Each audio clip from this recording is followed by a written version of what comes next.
त्यही भएर अनि सम्झौँ त्यस्तै हामीले यस्तो गर्नुपर्छ अनि गरिसकेको छौँ।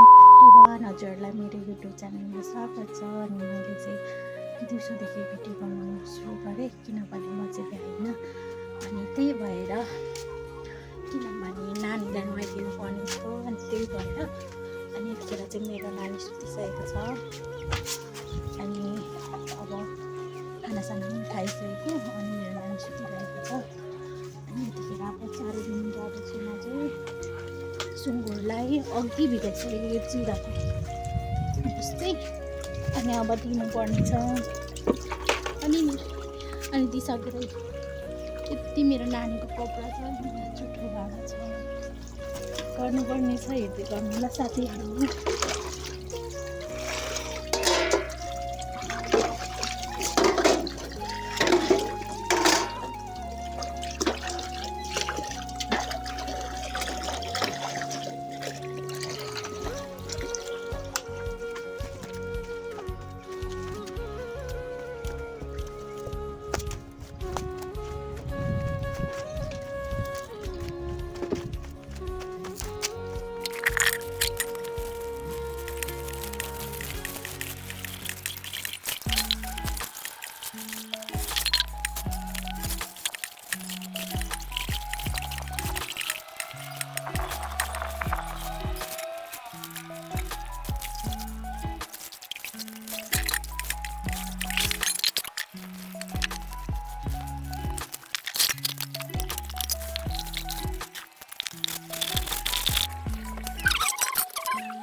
अनि आज चाहिँ मकैको भात र चामल मिसाएर खाना पकाउँदैछु।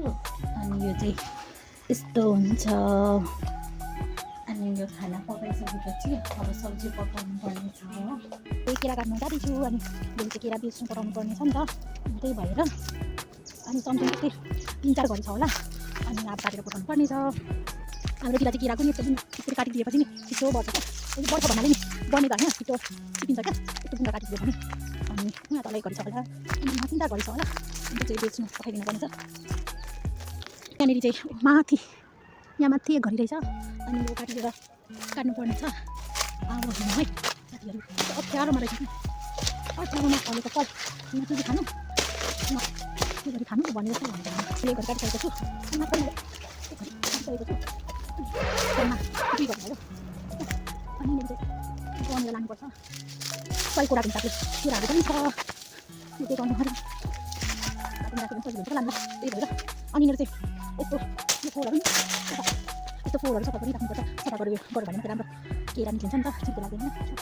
अनि केरा पनि काटेर ल्याएर हामीले यस्तो गर्नुपर्छ। अनि गरिसकेको छौँ। यसलाई चाहिँ मैले गरेको अनि यता चाहिँ मेरो आमाले गर्नुहुँदैछ। अनि यो चाहिँ गनेर लानुपर्छ नि त नि। अनि सबै कुरा डरले जान्छ यो चाहिँ। अनि यसरी गर्दा बेच्नुपर्छ यो चाहिँ। अनि पल्लो घरको लागि माग्नु भएको छ नि त अनि उहाँलाई बेच्नुपर्ने छ।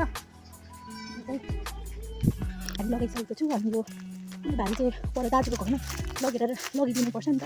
अनि है पुऱ्याइदिँदैछु भाइ लिएर म चाहिँ जाँदैछु। त्यो आइसकेको छु केरा पुऱ्याएर। अनि यतिखेर चारो दिनु जाँदैछु सुँगुरलाई मैले चाहिँ।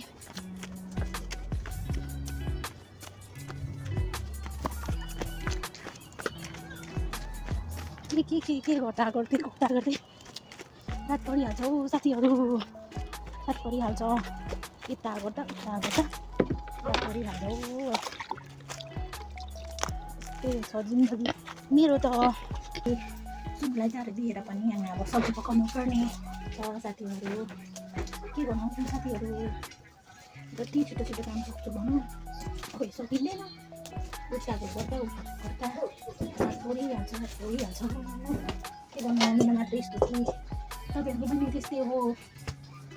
ए भगवान् नै भइसकेको छु हौ म त।